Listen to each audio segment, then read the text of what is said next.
الحمد لله رب العالمين والعاقبة للمتقين والصلاة والسلام على سيد الأنبياء والمرسلين خاتم النبیین محمد وعلى آلہ وصحبہ. اور ایمانی بھائیوں، بزرگوں اور دوستوں، سب سے پہلے میں عید الفطر کی آپ سبوں کو مبارکباد دیتا ہوں. اللہ تعالیٰ اس عید کو نہ صرف ہم مسلمانوں کے لیے بلکہ پورے عالم کے انسانوں کے لیے رحمتوں اور برکتوں کا باعث بنائے اور ہر طرح کی پریشانیوں کو اور تکلیفوں کے دور کرنے کا باعث بنائے.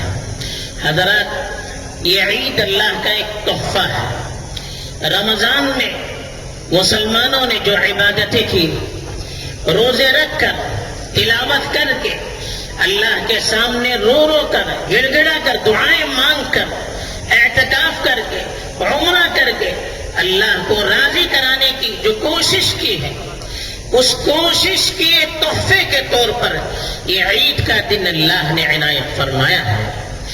آپ نے جو اللہ کے دربار میں اعمال بھیجے ہیں، یقیناً امید کی جا سکتی ہے کہ ان اعمال کے بدلے میں اللہ کی طرف سے رحمتیں نازل ہوں گی، خیر نازل ہوگا، مصیبتیں ٹلیں گی، بلائیں ٹلے گی.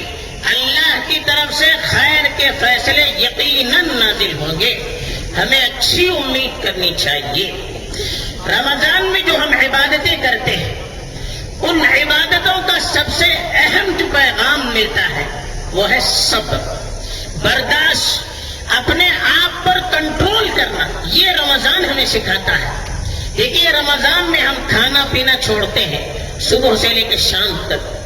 حالانکہ باقی دنوں میں کھانا پینا جائز، رات میں جائز، پھر بھی حلال سے ہم اپنے آپ کو بچاتے ہیں صرف اللہ کو راضی کرنے کے لیے. اس کو کیا کہتے ہیں؟ صبر کہتے ہیں. پیاس لگتی ہے، کوئی دیکھنے والا نہیں ہوتا ہے، پھر بھی آدمی پانی نہیں پیتا ہے، برداشت کرتا ہے، اسی کو صبر کہتے ہیں.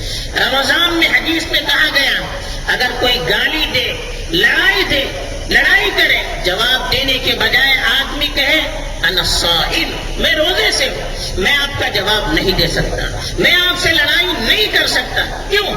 صبر، برداشت. یہی رمضان کا پیغام ہے.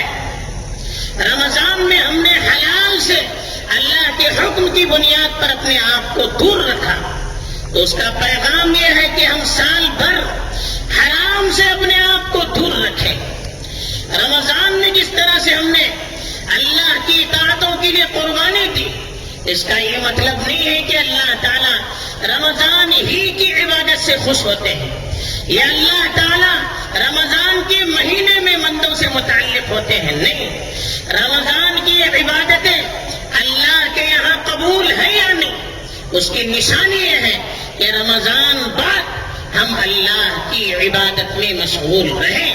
جیسے رمضان میں ہم نے محنت کی، اس تسلسل کو جاری رکھیں، عبادتوں کے ذریعے سے بھی اور گناہوں سے بچ کر بھی اللہ کی اطاعت کریں، اپنے نفس کو کنٹرول میں رکھیں.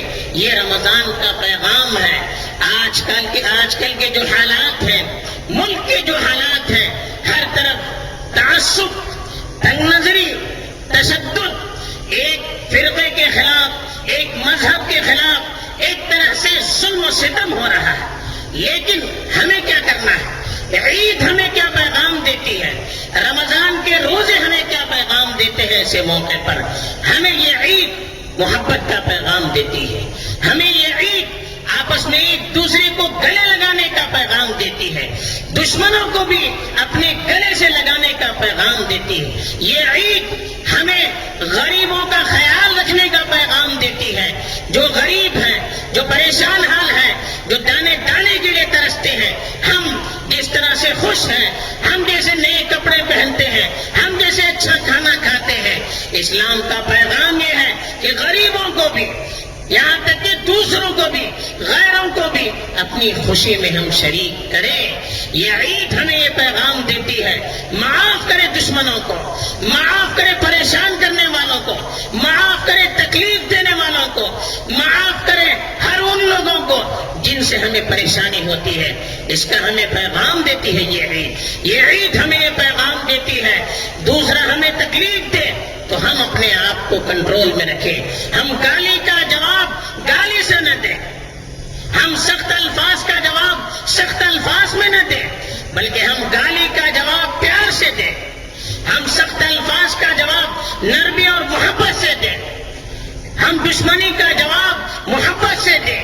یہ ہمیں عید پیغام دیتی ہے. عید تو ہمیں یہ پیغام دیتی ہے جو ہم سے روٹے ہوئے ہیں, جو ہم سے دور ہیں, جو ہم سے بات کرنا نہیں چاہتے, ہم ان کے پاس جائیں, ان کو منائیں, ان کو گلے سے لگائیں. یہ عید ہمیں پیغام دیتی ہے, یہ اسلام ہمیں پیغام دیتا ہے. ہم خوشی میں بھی غم میں بھی آزاد نہیں ہیں, اپنے دین کے تابع ہیں, ہم شریعت کے تابع ہیں. اس لیے ہمیں تکلیف میں بھی اپنے آپ کو کنٹرول میں رکھنا چاہیے. ظلم ہو اپنے آپ کو کنٹرول میں رکھنا چاہیے. ہمارے حقوق مارے جائیں اپنے آپ کو کنٹرول میں رکھنا چاہیے. ہمیں یہ دیکھنا چاہیے کہ ایسے موقعوں پر شریعت ہمیں کیا رہنمائی کرتی ہے, شریعت کس طرح سے رہبری کرتی ہے. ایسا نہ ہو کہ جذبات میں آ کر ہم اپنی منمانی کریں اور اسلام کو بدنام کریں, مسلمانوں کو بدنام کریں. یہ عید کا پیغام نہیں ہے, یہ رمضان کا پیغام نہیں ہے, بلکہ ہم برداشت کر کے ہر چیز کو شریعت کی روشنی میں, اپنے بڑوں کی نگرانی میں, اپنے علماء کے مشوروں سے کس طرح سے حل کر سکتے ہیں, اس طرح سے ہم زندگی گزاریں. ہمارے لیے ماڈل اللہ کے رسول کی زندگی ہے, ہمارے لیے ماڈل صحابہ کی زندگی ہے. ان پر بھی ظلم ہوا, ان کو بھی تکلیف دی گئی, وہ بھی ستائے گئے, لیکن ان کا رویہ کیا تھا؟ وہ ہر حال میں اللہ کے حکم کے پابند تھے. مکے میں 13 سال رہے, ہر طرح کی تکلیفوں کو جھیلتے رہے, ہر طرح کی کچھ پریشانیوں کو جھیلتے رہے, ہر طرح کی مصیبتوں کو سہتے رہے, لیکن اللہ کی طرف سے حکم تھا کہ آپ صبر کریں, آپ نماز پڑھیں, آپ عبادت کریں, آپ اللہ کو راضی کریں. یہ اللہ کا حکم تھا, تو مسلمان اللہ کے حکم کے تابع رہے, اپنے جذبات کو اللہ کے تابع کر دیا. جب مدینے گئے وہاں پر طاقت ملی, وہاں پر حکومت ہوئی, اور اللہ کی طرف سے حکم آیا کہ جہاد کر سکتے ہیں, تب جہاد کے لیے نکلے. اللہ کے حکم پر اپنی منمانی نہیں, اپنی مرضی سے نہیں, اپنی خواہش کے مطابق نہیں. یہ پیغام ہے ہمارے لیے کہ ہر معاملے میں ہمارے لیے آئیڈیل ہمارے اور آپ کے آقا اور مقتدی حضرت محمد مصطفیٰ صلی اللہ علیہ وسلم ہے. تیسری چیز ہمیں ذمہ داروں سے بھی کہنا ہے کہ اپنے اندر بھی تحمل رکھنا چاہیے. اختلاف یہ زندہ قوموں کی نشانی ہے. رائے کا اختلاف, اجتہاد کا اختلاف, حالات پر نظر کرنا, اس کا تجزیہ کرنا. ہر آدمی کا الگ نظریہ ہو سکتا ہے, ہر آدمی کی الگ رائے ہو سکتی ہے, ہر آدمی کی الگ فکر ہو سکتی ہے. آزادانہ سوچ اور آزادانہ سوچ کے نتیجے میں اپنی رائے کو پیش کرنا یہ زندہ قوموں کی نشانی ہے. ایسے موقع پر ہمیں کیا کرنا چاہیے؟ اگر کسی کی رائے ہماری رائے سے مختلف ہے, اس کا یہ مطلب نہیں کہ وہ غلط ہے, غلط ہم بھی ہو سکتے ہیں, ہماری رائے ان کی رائے سے الگ ہے. اگر کسی کی رائے ہم سے مختلف ہے تو اس کا یہ مطلب نہیں ہے وہ دین کا دشمن ہے, وہ قوم کا دشمن ہے, وہ ملت کا دشمن ہے. یہ کوئی عقل مندوں کا کام نہیں ہے. اپنے دل کو وسیع کیجیے, اپنوں کو بھی قبول کیجیے, اپنے مخالف کو بھی قبول کیجیے. سنجیدگی سے سوچیے.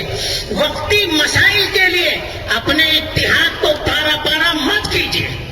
وقتی مسائل کے لیے اپنے اداروں کو مت توڑیے. وقتی مسائل کے لیے اپنی قوم کے خلاف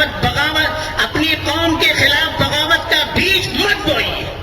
وقتی چیزیں آتی ہیں جاتی ہیں, اس سے اختلاف, اس سے قوم پر اثر نہیں پڑتا. قوم متحد رہے گی تو ہماری طاقت رہے گی. آج کے حالات ہمیں متحد رہنے کی دعوت دیتے ہیں.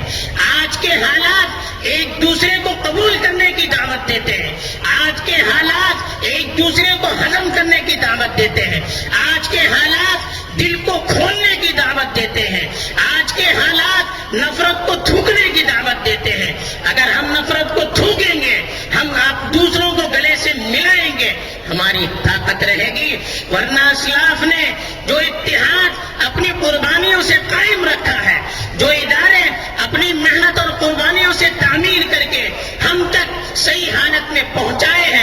اگر ہم نے اپنی ذات کے لیے، اپنی نظریے کے لیے، اپنی رائے کے اختلاف کی وجہ سے اداروں کو توڑ دیا، قوم کو توڑ دیا، ملت کو بانٹ دیا، تو ہم سے بڑا مجرم اور ہم سے بڑا قوم کا دشمن کوئی نہیں ہو سکتا۔ ایسے موقع پر ہمیں صبر کرنا چاہیے۔ اس صبر کا بدلہ ہماری رائے کے خلاف مسئلہ ہو رہا ہے، ہم صبر کریں گے، اللہ کی طرف سے جو مدد آئے گی اس کا ہم تصور نہیں کر سکتے۔ انما یوفی الصابرون اجرهم بغیر حساب، کہا کہ صبر کرنے والوں کو بے تحاشا اجر دیا جاتا ہے، کوئی اس کی حد نہیں ہے۔ ایسے ہی ذمہ داروں کو فیصلہ کرتے وقت اپنے ذاتی مفاد کے بجائے ملت کے مفاد کو سوچنا چاہیے، ذاتی ترقی کے بجائے ملت کی ترقی کو سوچنا چاہیے، ذاتی خوشی کے بجائے ملت کے جذبات اور ان کی خوشیوں کو دیکھنا چاہیے۔ اگر اس کے خلاف ہم چلیں گے، ممکن ہے سستی شہرت مل سکتی ہے، وقتی شہرت مل سکتی ہے، لیکن قوم معاف نہیں کر سکتی، تاریخ معاف نہیں کر سکتی۔ ایسے موقع پر حالات بڑے نازک ہیں، ہمیں اپنے عقل کو، اپنی بصیرت کو قائم رکھنا چاہیے، شریعت کی روشنی میں پھونک پھونک کر قدم آگے بڑھانا چاہیے، جذباتی فیصلوں کے مقابلے میں سوچ سمجھ کر تدبر کے ساتھ اپنے ذمہ داروں، اپنے علماء اور قوم کے ہمدردوں کے ساتھ مل جل کر شریعت کی روشنی میں کوئی فیصلہ کر کے آگے بڑھنا چاہیے، اسی میں ہماری کامیابی ہے۔ اے نوجوانوں، نوجوان آپ قوم کا مستقبل ہیں، آپ سے لوگوں کی توقعات وابستہ ہیں، آپ اگر صحیح رہیں ملت صحیح رہے گی، آپ کی ترقی ملت کی ترقی ہے، آپ کی نیک نامی ملت کی نیک نامی ہے، آپ کی عزت ملت کی عزت ہے۔ آپ اگر اخلاق آپ کی بگڑ گئے ہمارا مستقبل برباد ہو جائے گا، آپ کا دین برباد ہو گیا ہمارا مستقبل برباد ہو جائے گا۔ آپ اپنے آپ کو کنٹرول میں رکھیں، آپ اپنے آپ کو اتنا آزاد نہ سمجھیں کہ کوئی آپ پر ذمہ دار نہ ہو، بلکہ آپ اپنے آپ کو بنانے کی فکر کریں، اخلاق کو بنانے کی فکر کریں، اعمال کو بنانے کی فکر کریں، اچھی تعلیم حاصل کریں، اچھی فکر بنائیں، اچھی جذبات بنائیں اور اپنا کیریکٹر بہتر سے بہتر بنائیں اور اپنے آپ کو اپنے والدین کے کنٹرول میں دیں، اپنے ذمہ داروں کے تابع بنائیں، اپنی جان پر رحم کریں، ملت کی جان پر رحم کریں۔ ایسا کوئی اقدام نہ کریں آپ کے ماں باپ آپ پر رونے لگے، آپ کی قوم آپ پر رونے لگے، ایسا کوئی کام نہ کریں۔ آپ اگر اچھے رہے، یاد رکھیے مستقبل ہمارا بہتر سے بہتر ہوگا۔ والدین کو بھی اپنے بچوں کی فکر کرنی چاہیے، ان کو وقت دینا چاہیے، حلال روزی ان کے پیٹ میں ڈالنی چاہیے، حلال لقمہ ان کو کھلانا چاہیے اور خود ان کے لیے بہتر سے بہتر ماڈل بننا چاہیے، ان کی تربیت صحیح کرنی چاہیے، ان کے ایمان کو بنانے کی فکر کرنی چاہیے۔ ڈگریوں کے نشے میں، دولت کے نشے میں ایسا نہ ہو کہ ہم ان کے ایمان کو بیچ دیں، نہیں، سب سے پہلے ایمان کی فکر کریں، اس کے بعد ساری چیزوں کی فکر کریں، ان کی سنیں، ان کو اپنا دوست بنائیں اور پھر ان کی اس طرح سے تربیت کریں کہ وہ دوسروں کے پاس مشورے لینے کے لیے نہ جائیں، وہ دوسروں کے ساتھ گھومنے پر مجبور نہ ہو، گھر میں اچھا ماحول ملے گا، پھر بچہ باہر اپنا وقت نہیں گزارے گا۔ ان کی فکر کرنی چاہیے۔ اور آخری بات، حالات سے مایوس ہونے کی ضرورت نہیں ہے۔ اللہ جو پہلے تھے وہ آج بھی، فرعون کے لیے جو خدا تھا وہی آج کے لیے، نمرود کے لیے جو خدا تھا وہی آج کے لیے۔ تاریخ پڑھیے، پرانی واقعات کو پڑھیے، ظلم یہ زیادہ چلتا نہیں ہے، نفرت یہ اللہ کو پسند نہیں ہے، دشمنی یہ اللہ کو پسند نہیں ہے۔ اللہ کا فیصلہ آ کر رہے گا، ہمیں اپنے اللہ پر یقین رکھنا چاہیے۔ ظاہری وسائل کے مقابلے میں، ظاہری چیزوں کے مقابلے میں اللہ کی طاقت پر نظر رہے گی، مسلمان کبھی مایوس نہیں ہوگا۔ وقت آئے گا آپ اپنی آنکھ سے دیکھیں گے کہ پچھلی جو طاقتیں تھی، حکومتیں تھی، وہ جیسے برباد ہوئی، اگر آج کوئی بھی طاقت ظلم کرتی ہے اس کا بھی انجام وہی ہوگا جو فرعون کا ہوا، جو قارون کا ہوا، جو نمرود کا ہوا، جو پچھلی طاقتوں کا ہوا، جو پچھلی حکومتوں کا ہوا۔ اگر آج بھی کوئی خدا کو بھول کر اپنا کام کرے گا اس کا بھی انجام یہی ہوگا۔ بس یہی پیغام ہے، ہم آج کے دن کا یہی پیغام لے کر جائیں۔ اور خود بھی خوش رہیں، دوسروں کو بھی خوش کرنے کی کوشش کریں، خود بھی امن کے ساتھ رہیں، ملک کو بھی امن و امان کے ساتھ رکھنے کی کوشش کریں۔ انہی توقعات کے ساتھ میں اپنی بات کو ختم کرتا ہوں۔ اللہ تعالیٰ یہ عید ہم سبوں کے لیے مبارک بنائے اور رحمت کا ذریعہ بنائے، آمین۔ وآخر دعوانا الحمدللہ۔